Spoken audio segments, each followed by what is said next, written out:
punta lamang po kayo sa inyong Lazada apps. And then, pindutin lang po natin yung allow. Punta kayo sa inyong account, and then maglagay lang po tayo. So sa akin, nakakonect po sa aking Facebook account. So automatically na po iya mag-log in. After natin maka-log in, pindutin ang account ulit, and then scroll down nyo lang po pababa.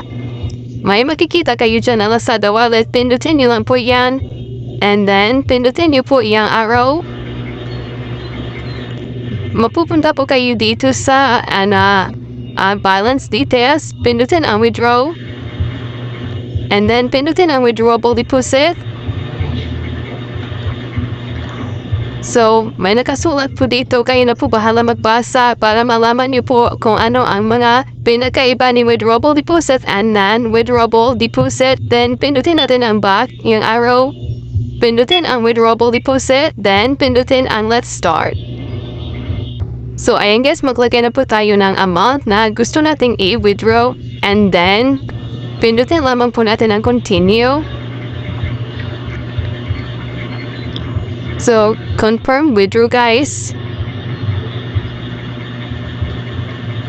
And then, pindutin ang send code para mag-send po yung code sa ating mobile number.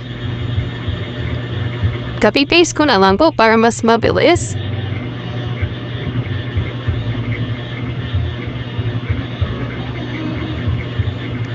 Pindutin ang verify code.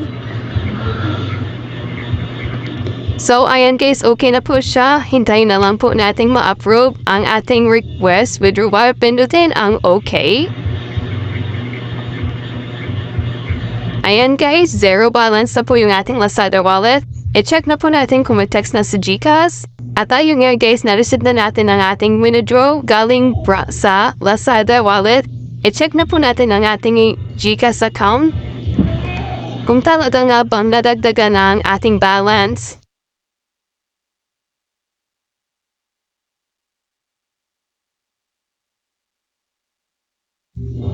So ayan guys, nadagdagan na nga po dumating na ang aking withdraw from Lazada wallet.